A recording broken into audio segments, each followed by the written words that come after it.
రాసుకో కేసీఆర్, రాసి పెట్టుకో, జరగబోయే కురుక్షేత్రంలో 117 సీట్లు హస్తగతం కావడం ఖాయం. మళ్లీ కాంగ్రెస్ జెండా పాతడం ఖాయం. గతంలో చెప్పినట్లు ఓడించాం, ఎప్పుడైనా ఓడిస్తాం అంటూ ఖమ్మం వేదికగా తేల్చి చెప్పారు సీఎం రేవంత్.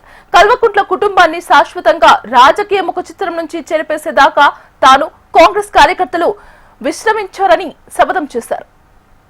జరగబోయే కురుక్షేత్రాన్ని ఈ వేదిక నుంచే నేను చెప్పదలుచుకున్నా. కౌరవ వంశాన్ని సర్వం తెలంగాణ గడ్డ మీద నుంచి తొలగించే వరకు, ఈ కల్వకుంట్ల కుటుంబాన్ని తెలంగాణ గడ్డ మీద రాజకీయ ముఖ చిత్రం నుంచి పాతాళానికి తొక్కే వరకు కాంగ్రెస్ పార్టీ కార్యకర్తలు విశ్రమించరు.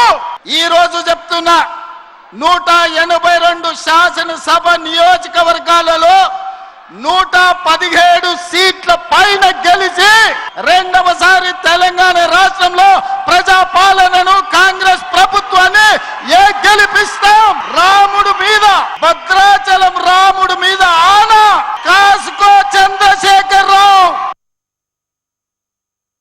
ఆనాడు ఎన్నికల్లో దుర్మార్గులు విష ప్రచారం, తప్పుడు ప్రచారం, కాంగ్రెస్ వస్తే కరెంటు ఉండదన్నారు. ఇవాళ కల్వకుంట్లలో నేను అడుగుతున్నా, కరెంటు వైరు పట్టుకో కాకిలాక మాడి మసైపోతావా లేదా నేను చూస్తా. వెనకటికి ఎవడో తలాతోక లేనోడు తాత దగ్గరకు వచ్చి నీకు దగ్గు నేర్పుతా అని చెప్పిండంట. తాత వాడిని చూసి సుట్ట చేతికిచ్చినాడు. ఈ సుట్ట పిలిచిరా ఒకసారి పిల్లగాని. సుట్ట పిలిచి కళ్ళు తిరిగి బోర్ల బొక్కలు పడ్డాడంట. అట్లనే ఉచిత కరెంటు గురించి ఈరోజు కేసీఆర్ వాళ్ళ బంట్రోతులు వచ్చి మనకానే చెప్పేది. 10 ఏళ్ళు ఉచిత కరెంట్ ఇచ్చి రైతులను ఆదుకున్న కాంగ్రెస్ కు ఉచిత కరెంటు పేటెంట్ రైట్ అయితే మనల్ని కాదని దాన్ని కొట్టేద్దామని చూసి. కాళేశ్వరం ప్రాజెక్టుతో 1,50,000 కోట్ల రూపాయల దోపిడీ చేసిన బీఆర్ఎస్ తిరిగి ప్రజలను మభ్యపెట్టాలని చూస్తోందని విమర్శించారు తెలంగాణ డిప్యూటీ సీఎం భట్టి విక్రమార్క. హరీష్ రావు అబద్దాలను పోగు చేసి ప్రజలను మోసం చేయాలని చూస్తున్నారని మండిపడ్డారు. ఖమ్మం జిల్లాలో రైతు ఆశీర్వాద సభకు హాజరైన డిప్యూటీ సీఎం భట్టి తెలంగాణ రైతాంగ సంక్షేమం తమకు ప్రాధాన్యమని తెలిపారు. గుంట నక్కలు, తోడేళ్లను రాష్ట్రంపై పడనివ్వమన్నారు. మాటలు చెప్పి అధికారంలోకి వచ్చిన టిఆర్ఎస్ పార్టీ కాళేశ్వరం కట్టక ఒక ప్రాజెక్ట్ కట్టిందయ్యా. కాళేశ్వరం ప్రాజెక్ట్ ఆనాటి కాంగ్రెస్ ప్రభుత్వాలు కట్టినటువంటి ప్రాజెక్ట్, ఒక్కొక్క ప్రాజెక్ట్ టీఎంసీ కెపాసిటీ 100 టీఎంసీల పైన ఉంటే కూడా చెక్కు చెదరలేదు. కేవలం 10 టీఎంసీ లోపులోనే నీళ్లు మోయలేకుండా కొట్టుకొని పరిస్థితి వస్తే ఎంత దుర్వినియోగం చేశారో నిధులు ఒక్కసారి ఆలోచన చేయాల్సిందిగా యావత్ రాష్ట్ర రైతాంగ సోదరులందరికీ తెలియజెప్పడం కోసమే నేను ఈ లెక్కలు చెప్పానని మీ అందరికీ నేను సవినయంగా మనవి చేస్తా ఉన్నాను.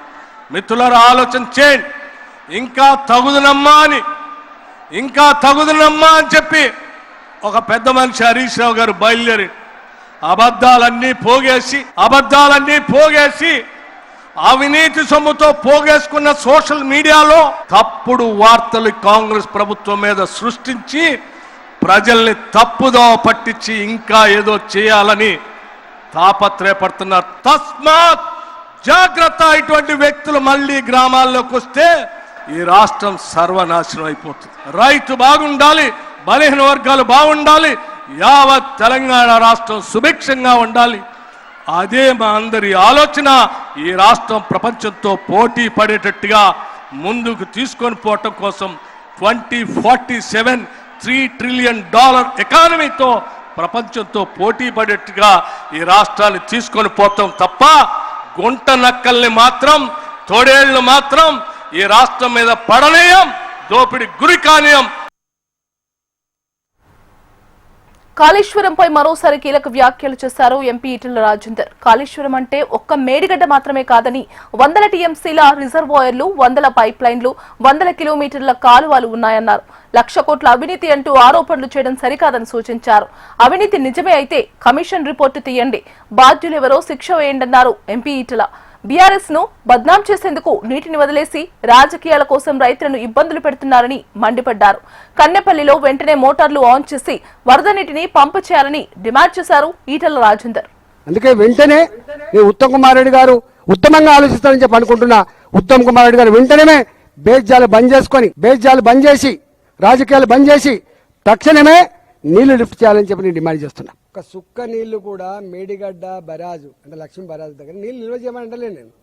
నదిలో సహజంగా ఏ ఫ్లో అయితే పోతుందో ఆ ఫ్లోలోకి వెళ్ళే నీళ్ళు వస్తాయి. ఇది లో లెవెల్ కాబట్టి, కన్యపల్లి పంప్ హౌస్ కాబట్టి, కాలువ తవ్వకపోయినా కట్ట వేయకపోయినా సహజంగానే పంపులు మూగుతున్నాయి కాబట్టి అంటున్నాం మేము.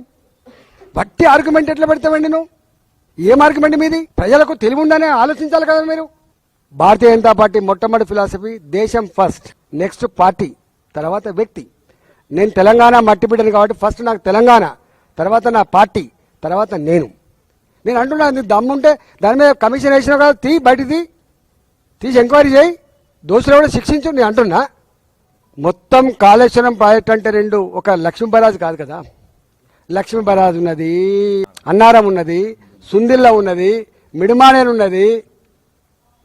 ఉన్నది, ఒక అనంత సాగర్ ఉన్నది, ఒక రంగనాయక సాగర్ ఉన్నది, ఆ పైన మల్లన్న సాగర్ ఉన్నది, ఆ పైన కొండపోచమ్మ సాగర్ ఉన్నది, అక్కడి నుంచి బస్వాపురం ఉన్నది.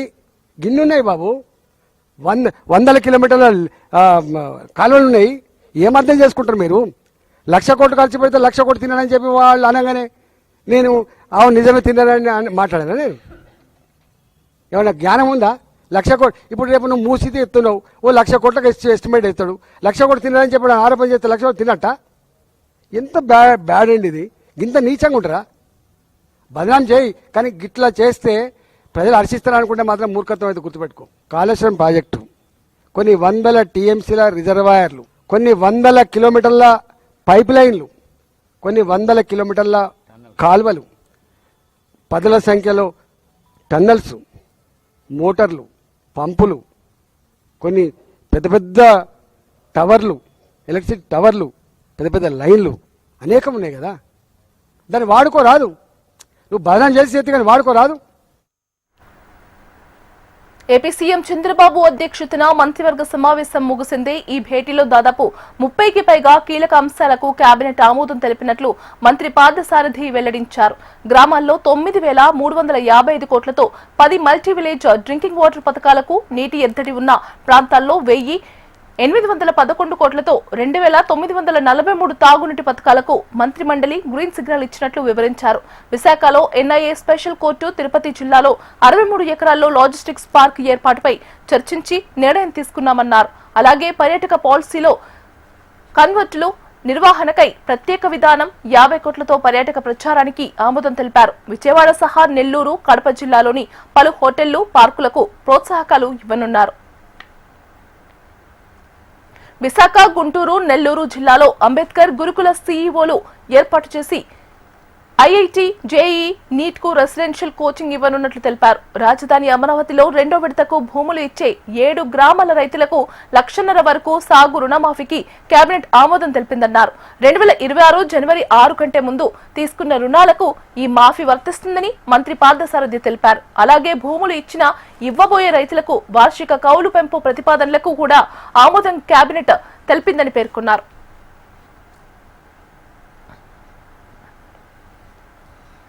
కేబినెట్ ఎజెండా తర్వాత సోషల్ మీడియా ట్రెండ్స్ పై చర్చించారు. సోషల్ మీడియాకు సంబంధించి ఒక ప్రత్యేక మెకానిజం రావాలని సీఎం చంద్రబాబు అన్నారు. కొన్ని రోజులుగా సోషల్ మీడియాలో జరుగుతున్న దుష్ప్రచారంపై ఈ సమావేశంలో చర్చించారు. సోషల్ మీడియాకు సంబంధించి డీజీపీ పవర్ పాయింట్ ప్రెజెంటేషన్ ఇచ్చారు. సోషల్ మీడియా ట్రెండ్స్ పై ఒక ప్రత్యేక మెకానిజం అవసరమన్నారు సీఎం చంద్రబాబు. అవసరమైతే కేంద్రాన్ని కూడా సంప్రదించి నిర్ణయం తీసుకోవాలని మంత్రులకు, అధికారులకు సీఎం చంద్రబాబు సూచించారు. ఏపీలో సోషల్ మీడియా దుర్వినియోగం విపరీతంగా పెరిగిపోయిందని అన్నారు మంత్రి కొలుసు పార్థసారథి. సోషల్ మీడియాలో తప్పుడు ప్రచారాలు, వ్యక్తిత్వ హననం వల్ల పాలన వ్యవస్థపై ప్రభావం పడుతోందని డీజీపీ ప్రెజెంటేషన్ ద్వారా వివరించారని తెలిపారు. రాజకీయ ప్రత్యర్థులపై సోషల్ మీడియా ద్వారా కొందరు ఉద్దేశపూర్వకంగా దాడులు చేస్తున్నారని మండిపడ్డారు. సోషల్ మీడియాలో కొందరికి నైతిక విలువలు లేకుండా పోయాయని అన్నారు. రాష్ట్రంలో మహిళలు, బాలికలను కించపరుస్తూ పోస్టులు పెడితే ప్రభుత్వం సహించబోదని సీఎం చంద్రబాబు స్పష్టం చేశారన్నారు. సోషల్ మీడియా మీద కూడా రెగ్యులర్ అజెండాతో పాటు సోషల్ మీడియా మీద కూడా కొంత డిస్కషన్ జరిగిందని చెప్పేసి తెలియజేస్తా ఉన్నాను. ఈ సోషల్ మీడియా ఒక ఇబ్బందికరమైన ఒక రోగంగా మారిపోయింది సమాజానికి. It is emerging as a disease. ఈ సోషల్ మీడియా మూలంగా ఎంతైతే ఉపయోగం ఉంటుందో అంతకంటే ఎక్కువగా కూడా నష్టం కలిగించే పరిస్థితుల్ని మనం చూస్తా ఉన్నాం. మనుషుల ఆలోచన విధానాన్ని కూడా మార్చే విధంగా ఈ సోషల్ మీడియా ఈ రోజు వెర్రితలలు వేస్తుందని చెప్పేసి కూడా ఈరోజు చర్చించడం జరిగిందని చెప్పేసి మనం చేస్తాను. మన దేశం ఒకటే కాదు, మన రాష్ట్రం ఒకటే కాదు, ప్రపంచంలో అన్ని రాష్ట్రాల్లో కూడా ఇదొక మహమ్మారిగా, ఒక డిసీజ్ గా మారిపోయిన పరిస్థితుల్లో దీన్ని ఏ విధంగా కంట్రోల్ చేయాలని చెప్పేసి మరి దేశాలన్నీ కూడా వీటి మీద రకరకాల చట్టాలు తీసుకురావడం కూడా మనం చూస్తా ఉన్నాం. టీవీ మీడియా కానివ్వండి, లేకపోతే ప్రెస్ కానివ్వండి, అకౌంటబిలిటీ ఉండేది. కానీ ఈ రోజు సోషల్ మీడియాకి అకౌంటబిలిటీ కానీ ఎథిక్స్ కానీ ఏమీ లేకోకుండా కేవలం దాడులు చేయటం, లేకపోతే వ్యక్తిత్వ హననం చేయటం, గవర్నమెంట్ మీద అబద్ధాలు ప్రచారం చేయటం, ఇవన్నీ కూడా ఎక్కువైపోయిన విషయాన్ని ఈరోజు డీజీపీ గారు కూడా మరి చాలా విషయాలు చర్చించడం జరిగిందని చెప్పేసి కూడా నేను మనవి చేస్తా ఉన్నాను. వారు ఆ సోషల్ మీడియాని కేవలం తమ రాజకీయ ప్రత్యర్థుల్ని అవమానించడానికి, లేకపోతే వ్యక్తిత్వ హననం చేయటానికి, లేకపోతే ప్రజల్లోకి అబద్ధాలని వ్యాపింప చేయటానికి వాడుకుంటున్నారు తప్పితే ఒక మంచి విషయం గురించి తక్కువ వాడుకుంటున్నారని చెప్పేసి కూడా ఈ సందర్భంగా తెలియజేస్తాను. యూట్యూబర్ రావణ్ కస్టడీ పిటిషన్ పై కోర్టులో విచారణ ఈ నెల 14వ తేదీకి వాయిదా పడింది. రావణ్ ను విచారించేందుకు తమకు 10 రోజుల పాటు పోలీస్ కస్టడీకి అప్పగించాలని గన్నవరం పోలీసులు న్యాయస్థానంలో పిటిషన్ దాఖలు చేశారు. ఈ పిటిషన్ పై స్పందించిన కోర్టు తదుపరి విచారణను 14వ తేదీకి వాయిదా వేస్తున్నట్లు ప్రకటించింది. ఆ రోజున రావణ్ కస్టడీకి సంబంధించిన అంశంపై ఇరు వర్గాల న్యాయవాదులు కోర్టులో తమ బలమైన వాదనలు వినిపించనున్నారు. ఇరుపక్షాల వాదనలను పరిశీలించిన అనంతరం న్యాయస్థానం తన తుది నిర్ణయాన్ని వెల్లడించనుంది.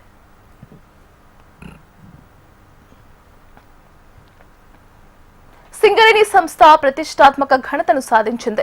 సింగరేణి సంస్థకు చెందిన బొగ్గు గనులు జాతీయ స్థాయి గుర్తింపు దక్కించుకున్నాయి. 5 గనులకు కేంద్ర బొగ్గు మంత్రిత్వ శాఖ 5 స్టార్ రేటింగ్ ఇచ్చింది. మొత్తం 382 గనుల్లో 50 గనులు ఎంపిక అవగా అందులో సింగరేణి నుంచి 5 గనులు ఉత్తమ గనుల జాబితాలో చోటు దక్కించుకున్నాయి. గతంలో 4 గనులకు 5 స్టార్ సాధించిన సింగరేణి తొలిసారి 5 గనులకు 5 స్టార్ గుర్తింపు దక్కించుకుంది. ఇందులో RK New Tech, RK6, JV ROC2, Khairiguda RGOC1 గనులు ఉన్నాయి. మరో 17 గనులు కొద్ది మార్కుల తేడాలో 4 స్టార్ రేటింగ్ పొందాయి. 7 విభాగాలు 50 ప్రమాణాల్లో సింగరేణి అత్యుత్తమ ప్రతిభ కనబర్చగా సంస్థలోని రక్షణ, భద్రత, పర్యావరణ చర్యలను కేంద్రం ప్రశంసించింది. కార్మిక సంక్షేమం, గ్రామాభివృద్ధిలోనూ సింగరేణి మెరుగైన పనితీరు కనబర్చినట్లు పేర్కొంది. సింగరేణి గనులకు గుర్తింపు లభించడంపై డిప్యూటీ సీఎం భట్టి విక్రమార్క హర్షం వ్యక్తం చేశారు. అధికారులు, కార్మికులకు అభినందనలు తెలిపారు. ఇతర గనులు కూడా 5 స్టార్ లక్ష్యంగా పనిచేయాలని పిలుపునిచ్చారు.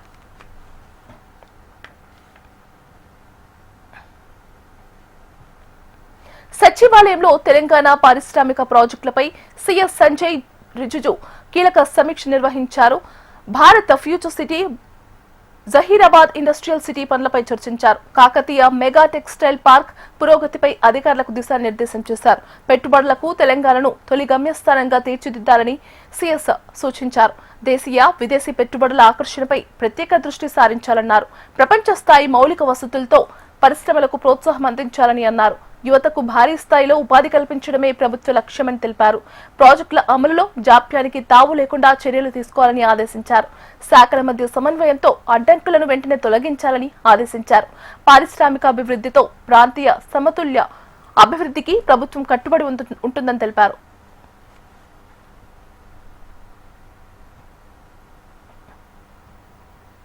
సిద్దిపేట జిల్లా అక్కన్నపేట మండలంలో మంత్రులు పొన్నం, వివేక్ వెంకటస్వామి పర్యటించారు. జనగామ గ్రామంలోని మెగా ఆయిల్ ఫామ్ లో మొక్కలు నాటారు. ఆయిల్ ఫామ్ సాగు పెంచడానికి 5 ఎకరాల పైన ఉన్న రైతులతో సమావేశం ఏర్పాటు చేస్తామన్నారు. ఆయిల్ ఫామ్ డిమాండ్ కి తగ్గ ఉత్పత్తి లేదు. రైతులు ఆయిల్ ఫామ్ సాగు వైపు మొగ్గు చూపాలని కోరారు. మనకు కూతవేటు దూరంలో నర్మెటలో ఆయిల్ ఫామ్ ఫ్యాక్టరీని ముఖ్యమంత్రి ప్రారంభించారు. హుస్నాబాద్ ప్రాంత రైతాంగానికి విజ్ఞప్తి, అన్ని గ్రామాల సర్పంచులు, ప్రజాప్రతినిధులు, అధికారులు ఆయిల్ ఫామ్ సాగు వైపు మొగ్గు చూపాలన్నారు. ఎల్నినో రాబోతుంది. తీవ్ర కరువు కటకాలు, వర్షాభావ పరిస్థితులు ఉంటాయి. రైతులు ఆరుతడి పంటలు వేసుకోవచ్చని మంత్రి పొన్నం సూచించారు. ఈరోజు పెద్దలు డాక్టర్ వివేక్ వెంకటస్వామి గారి ఆధ్వర్యంలో ఇక్కడ ఆయిల్ ఫామ్ ప్లాంటేషన్ జరిగింది. రైతులందరినీ ప్రోత్సహించాలని మనకు దగ్గరలోనే ఫ్యాక్టరీ ఉంది. ఈ దేశంలో ఆయిల్ దిగుమతులు బంద్ కావాలంటే ఆయిల్ ఫెడ్ సంబంధించినటువంటి ఆయిల్ ఫామ్ ఉత్పత్తి పెరగాల్సిన అవసరం ఉంది. కాబట్టి ప్రతి గ్రామంలో గ్రామ సర్పంచులు కానీ ప్రజలు కానీ మూకుమ్మడిగా ఆయిల్ ఫామ్కి వచ్చినట్టయితే దీనికి దొంగల బెడద, వర్షాల బెడద, ఇతరత్ర కోతుల బెడద ఏమీ లేకుండా అధిక లాభాలను ఇచ్చి సంవత్సరం పొడుగుతున్న ఆదాయం ఇచ్చే ఆయిల్ ఫామ్ వాణిజ్య పంటను పెట్టమని కోరుతూ గ్రామంలో 100 ఎకరాలకు పైన పెట్టినటువంటి ఆ ఊరికి 100 నుంచి 200 ఎకరాల వరకు పెట్టిన ఊరికి నేను 5 లక్షల రూపాయలు ప్రభుత్వ నిధులను గ్రామ పంచాయతీ అభివృద్ధికి, అదేవిధంగా గౌరవ మంత్రి గారికి ధన్యవాదాలు. ప్రత్యేకించి ఆయిల్ ఫామ్ను ప్రోత్సహించాలని వారు కూడా ప్రత్యేక నిధుల నుంచి వారు కూడా అటువంటి గ్రామానికి 100 నుంచి 200 ఎకరాల ఆయిల్ ఫెడ్ పెట్టినటువంటి ఆయిల్ ఫామ్ పెట్టిన గ్రామాలకు వారు కూడా 5 లక్షలు ఇస్తున్నారు. అదే పైన 200 పైన పెట్టినటువంటి వాళ్లకు కూడా ఒక 10 లక్షల రూపాయలు, వారు ఒక 5 లక్షల రూపాయలు కూడా ఇవ్వడం జరుగుతుంది. కాబట్టి అందరూ గ్రామ సర్పంచులతో సహా గ్రామాలు ఉన్న పెద్దలందరూ కలిసి ఈ ఆయిల్ ఫామ్ ప్లాంటేషన్ చేయాల్సిందిగా ప్రభుత్వం తరఫున కోరుతా ఉన్నాం. ఇది ప్రస్తుతం ఉన్నటువంటి వాతావరణ పరిస్థితిని ఎదుర్కోవడానికి కూడా ఉపయోగపడుతుంది. భవిష్యత్తులో నికర ఆదాయము, పర్మనెంట్ ఆదాయము, ఎటువంటి శ్రమ లేకుండా మధ్యలో అంతర్ పంటలు కూడా వేసుకోవచ్చు. ఏదైనా అపోహలు ఉంటే మరి హార్టికల్చర్ ఆఫీసర్స్ వచ్చి మిమ్మల్ని అందరూ కూడా దానికి ప్రాక్టికల్గా చూపిస్తారు. ఈ నియోజకవర్గంలో చాలా మంది రైతులు ఇప్పటికే దిగుబడి వచ్చి వాళ్ళు ఆర్థికంగా లాభపడ్డటువంటి వాళ్ళని కూడా సంప్రదించాలని కోరుతూ తప్పకుండా ఈ నియోజకవర్గం నర్మెట్ ఆయిల్ ఫ్యాక్టరీకి సంబంధించినటువంటి గెలలు ఇవ్వడంలో నెంబర్ ఉండాలని. మాజీ మంత్రి హరీష్ రావుకు మంత్రి వివేక్ వెంకటస్వామి కౌంటర్ ఇచ్చారు. 3 నెలలు నీటిపారుదల శాఖ మంత్రిగా అవకాశం ఇవ్వాలని అంటున్న హరీష్ రావు, 10 ఏళ్ల పాలనలో 3 ఏళ్లు నీటిపారుదల శాఖ మంత్రిగా పనిచేసిన నిన్ను ఎందుకు కేసీఆర్ పదవి నుంచి తొలగించారని ప్రశ్నించారు. మీ పాలనలో కాళేశ్వరం ప్రాజెక్టు కట్టారు, హరీష్ రావు కాదు, కాళేశ్వరరావు అని గవర్నర్ నిన్ను సంబోధించారు. మరి ఎందుకు కాళేశ్వరం కుంగిపోయింది? దీనికి బాధ్యత ఎందుకు తీసుకోలేదని హరీష్ రావును ప్రశ్నించారు. కాళేశ్వరం ప్రాజెక్టు నిర్మించిన కాంట్రాక్టర్లు ఎందుకు ప్రపంచ ధనవంతులయ్యారో సమాధానం చెప్పాలని మంత్రి వివేక్ వెంకటస్వామి డిమాండ్ చేశారు. నిన్న హరీష్ రావు గారు స్టేట్మెంట్ ఇచ్చినారు. నాకు ఇరిగేషన్ మంత్రి చేస్తే 3 నెలల్లో ఇరిగేషన్ డిపార్ట్మెంటు తెలంగాణ వ్యాప్తంగా మార్పులు తీసుకొస్తానని చెప్పి వారు ఒక స్టేట్మెంట్ ఇవ్వడం జరిగింది. వారు నిజంగానే అంత మేధావి అయితే వారు 10 సంవత్సరాలు తెలంగాణ హయాంలో వారు ఇరిగేషన్ మినిస్టర్గా 3 సంవత్సరాలు 4 సంవత్సరాలు వారు పనిచేస్తున్నారు. ఎందుకు కేసీఆర్ మీకు అక్కడి నుంచి తీసేస్తారు? మీరు మీ హయాంలోనే కాళేశ్వరం ప్రాజెక్టు కట్టినారు. అప్పుడు గవర్నర్ నరసింహం గారు పెద్ద హరీష్ రావుని కాళేశ్వరం రావు అని చెప్పి ఆ రోజుల్లో చెప్పినాడు. మరి ఇప్పుడు కాళేశ్వరమే కుంగిపోతే దీని బాధ్యత వారు తీసుకోవాలి. ఫస్ట్ వారు తెలంగాణ ప్రజలకు క్షమాపణ చెప్పాలి. హరీష్ రావు గారు, నా హయాంలో ఈ కాళేశ్వరం కునికిపోయింది, నా హయాంలో కాంట్రాక్టర్లందరూ కూడా ధనవంతులు, ప్రపంచంలో పెద్ద ధనవంతులు వారి హయాంలోనే అయినారు. అంటే మీరు 3 నెలల్లో కాంట్రాక్టర్లకు మీరు సాయం చేయడానికి మీరు మంత్రి అవుతారా? మీరు అయిన టైంలో మీరేం చేస్తున్నారు? మీరు అది ఆలోచించుకోండి. ప్రజలు మీరు 5 సంవత్సరాల వరకు మీకు ఇంట్లో కూర్చోబెట్టారు. మీరు కేవలము మీరు కేటీఆర్ ముందుకు వెళ్తున్నాడు, నేను ముందుకు వెళ్ళాలి. ఈ కల్వకుంట్ల కుటుంబం సమస్య ఎవరు కూడా ఇద్దరు నాయకులు ఒక ప్రెస్ కాన్ఫరెన్స్ ఇక్కడ పెడితే ఇంకో ప్రెస్ కాన్ఫరెన్స్ హరీష్ రావు పెట్టడము, వాళ్ళ దాంట్లో కాంపిటీషన్ నడుస్తుంది. అంటే వాళ్ళకు కూడా సబ్జెక్ట్ అర్థమైతే లేదు ఏ సబ్జెక్ట్ మీద మాట్లాడాలని. అందు గురించి ఏదో ఒకటి రాష్ట్ర ప్రభుత్వం పైన బురద. జాతీయ మత్స్యకారుల దినోత్సవం సందర్భంగా మత్స్యకారులకు మంత్రి శ్రీహరి శుభాకాంక్షలు తెలిపారు. మత్స్యరంగ అభివృద్ధికి ప్రభుత్వం ప్రత్యేక ప్రాధాన్యత ఇస్తుందని ఆయన తెలిపారు. కొహెడలో 47 కోట్లతో అత్యాధునిక చేపల ఎగుమతి కేంద్రం ఏర్పాటు చేస్తామన్నారు. మత్స్యకారులకు మెరుగైన ధరలు, ఉపాధి అవకాశాలు కల్పించడమే ప్రభుత్వ లక్ష్యమన్నారు. తెలంగాణ మత్స్య ఉత్పత్తులకు అంతర్జాతీయ మార్కెట్లలో గుర్తింపు కల్పిస్తామని మంత్రి శ్రీహరి భరోసా ఇచ్చారు.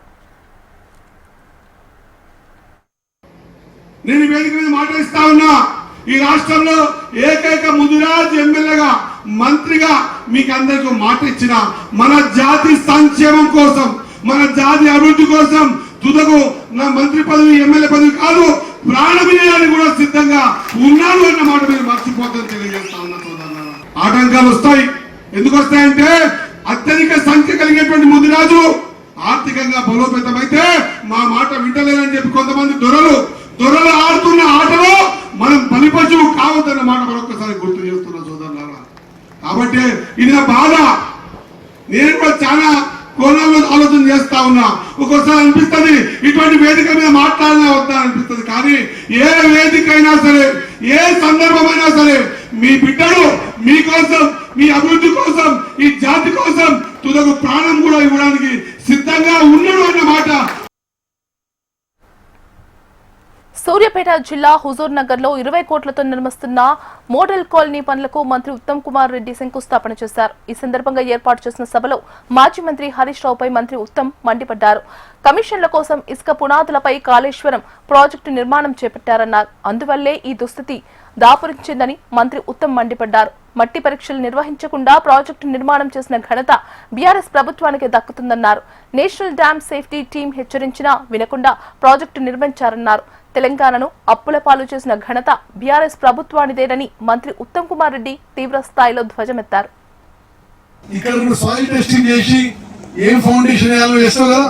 అన్నారమెంట్ Sundilla barrages detail project report లో డిపిఆర్ లో ఇక్కడ కట్టమని భావిస్తే 5 కిలోమీటర్ల దూరం కట్టిండ్రు. సిగ్గుండాలి మీరు మాట్లాడడానికి. మీకు డిపిఆర్ లో ఎక్కడైతే బ్యారేజ్ కట్టమని చెప్పిండ్రు, మరి మీకు ఎక్కువ పైసలు మిగులుతాయనో మరి ఏముందో కారణం మధ్యలోది. 5 కిలోమీటర్ల దూరంలో కట్టిండ్రు. ఇప్పుడు ప్రమాద పరిస్థితి జరిగింది. వాళ్ళు ఏమంటారు అంటే మరి కూలిపోవాలని కోరుకుంటున్నామో, అది నింపాలని కోరుకుంటున్నాం. మేమేమంటున్నాం, లేదు మీరు కాదు మాకు చెప్పేది. కూలిపోవడానికి కారణం మీరు సలహా ఇచ్చేది. భారతదేశంలో అంతర్జాతీయంగా ఈ విషయంలో అత్యంత నైపుణ్యం, సమర్థత, అనుభవం, టెక్నికల్ నాలెడ్జ్ వాళ్ళ అనుభవం, వాళ్ళ అడ్వైస్ ప్రకారం పోతున్నాం. ఇప్పుడు టెస్టింగ్ చేస్తున్నాము. టెస్టింగ్ సుమారు పూర్తి అవుతుంది. రీడిజైన్ చేస్తాము. డిజైన్ చేసి పునర్నిర్మాణ పనులు ఈసారి వరదలతో మొదలుపెట్టి వచ్చే ఎండాకాలంలో పూర్తి చేస్తామని చెప్పి నిర్మాణం చేస్తాం. తెలంగాణకు కేంద్ర మంత్రులు క్యూ కడుతున్నారు. ఇటీవలే తెలంగాణలో రాజ్నాథ్, జేపీ నడ్డా పర్యటించగా రేపు కేంద్ర రైల్వే శాఖ మంత్రి అశ్విని వైష్ణవ్ పర్యటనకు వస్తున్నారు. ఉదయం 10:30 నుంచి మధ్యాహ్నం వరకు హైటెక్ సిటీ నోవెటల్ కన్వెన్షన్ లో పారిశ్రామికవేత్తలతో సమావేశం కానున్నారు అశ్విని వైష్ణవ్. అనంతరం 2 గంటల నుంచి రంగారెడ్డి జిల్లా కొండకల్లోని మేధా రైల్వే బోగీస్ ఫ్యాక్టరీని సందర్శిస్తారు. అక్కడి నుంచి ఫ్యాబ్ సిటీ చేరుకుంటారు. సాయంత్రం 4 గంటల నుంచి మేధా సర్వో డ్రైవ్ ఫ్యాక్టరీని సందర్శిస్తారు.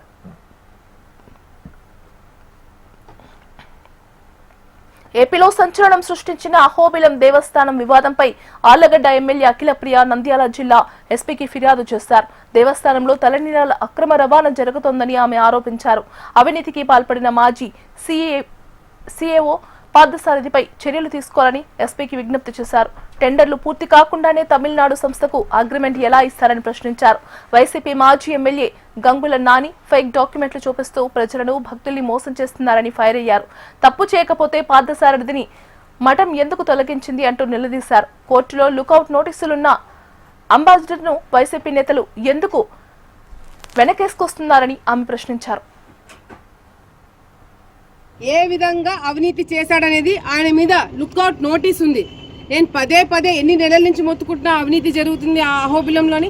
అప్పుడు ఎవడు మాట్లాడలా. అప్పుడు ఏ వైసీపీ నాయకుడు బయటికి రాలా.